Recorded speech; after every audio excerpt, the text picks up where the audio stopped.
Hey everyone, is the Hogwarts Legacy Dark Arts pack worth it? This is an optional pack that you can buy for Hogwarts Legacy. So if you've got the standard edition, you can buy this for £17.99 or $17.99.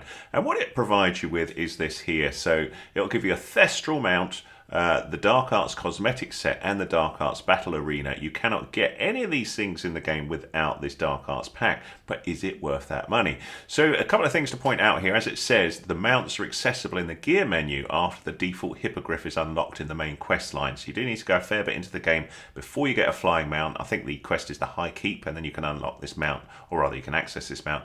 The cosmetics, so the Dark Arts pack, which I will show you in a moment, are accessible straight away at the start of the game, so you can look much cooler than the standard robe that you get right at the start of the game, and I'll show you how you do that. And there's also a battle arena where you can mess around with some of the curses that are available in the game in the Forbidden Forest. I'll show you where you access that as well. Let's go! So to equip the Dark Arts Cosmetic Set, what you need to do is hit the pause button and go over to your gear. And this is available with transmog. So how transmog works is it's the change appearance thing that as you hover over things that you will find. And what we're looking for here, if we go to this outfit here, if we go with the cloak first. So if you see down the bottom of the central part there, the Gallantry Cape box that we've got there, it says change appearance, X. So we press that. And then we go and find the Dark Arts robe, which is this one here, and press A to change to it, and there is the Dark Arts robe. You've also got another thing here with this part of the outfit. And again, if we go through, I need to find out where it is. Where is it? There it is, Dark Arts Ensemble, just behind my head, just there. And that's sort of the main part, but you've also got, I think, gloves and a hat as well you can use. So let's see, Dark Arts gloves, there you go. And lastly, sorry, actually we've got two more things. Change appearance on the face wear. I think there's something. Is it that one? Yeah, Dark Arts mask, which looks ridiculous, I think. But if you want to wear it, knock yourself out. And lastly, this one, change appearance. And you have Dark Arts hat. So you can have that dodgy hat or the Dark Arts Garrison hat. So you can walk around looking like this if you so wish. So I quite like the coat and the sort of background thing. I think it's quite cool. And as we run around, if I get in the daylight a little bit, can you see that the coat kind of has this sort of cloud effect or smoke effect around it? So it does look quite cool. And if you only want to have parts of these, you could take off that horrendous looking mask. So if we go back into gear, change appearance on that, we could just remove that part and do the same with the horrendous hat. I just change that. So we're there. So transmog, you can see what these are the bits of gear that I'm currently using. It doesn't affect those, so these are affecting my offense and defense.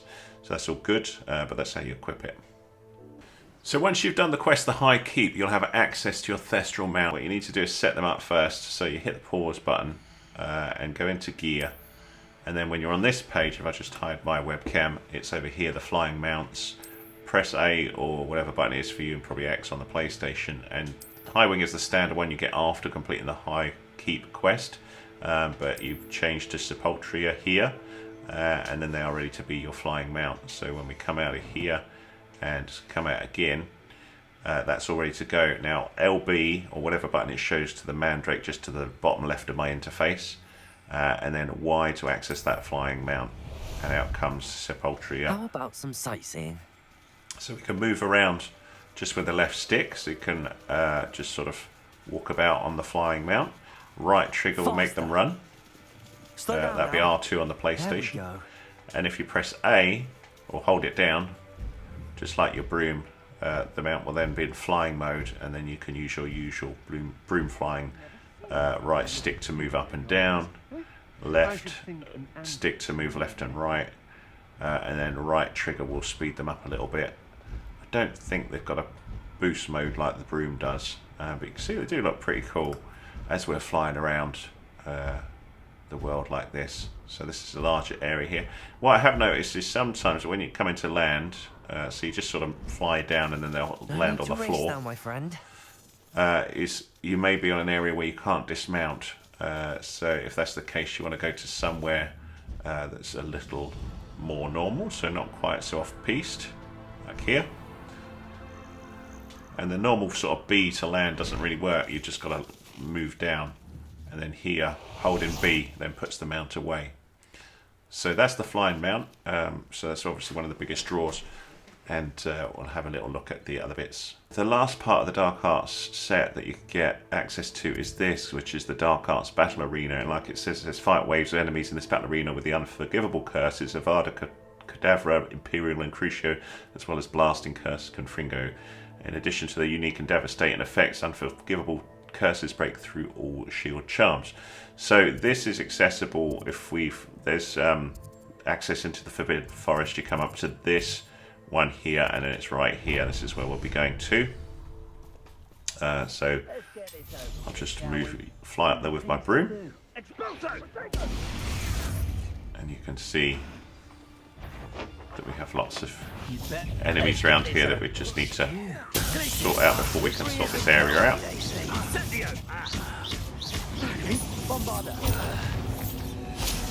There we go. And what you need to be looking to access this area is you need to smash all of these things here that we've got. So let me see what spells have I got. So 1, 2. So there's 10 of them. So you can see up the top right, that's what we've got to find. There's one here. I'm all full of Wiggenwell potions. What a nice problem to have. Revelio. Just keep looking about with Revelio and you gradually find them. There's one up there. Revelio. What do we got? 7, 8, 9. Oh, where's the last one hiding? Revelio.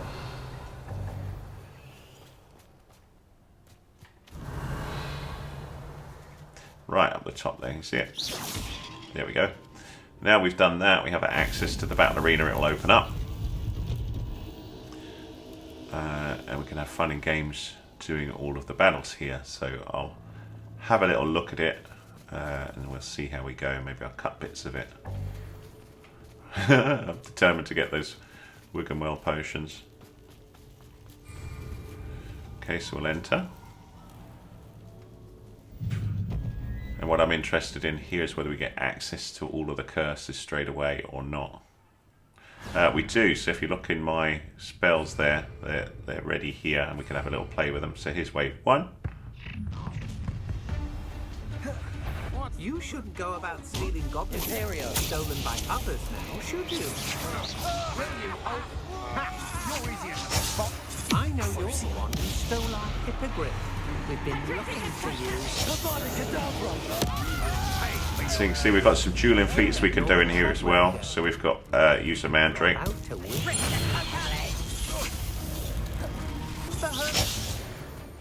So it's the first wave done. I did it. Try frying a lot of them. Second wave done. One less follow. Mess around with ancient magic while we're here. Much too slow.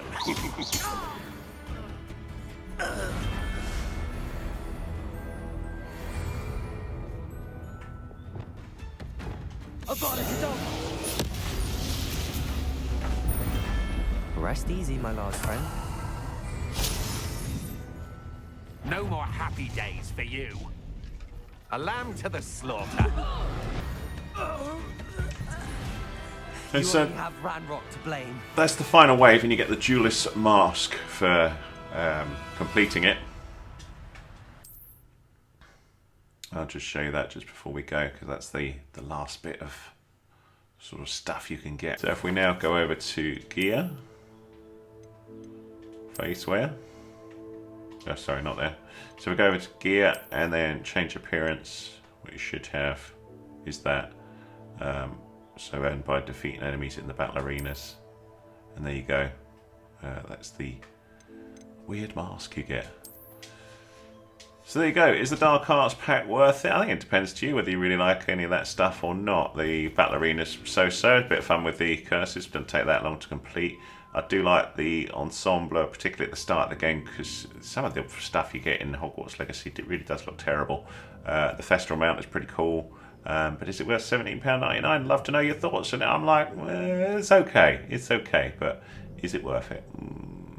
let me know. Thanks for watching.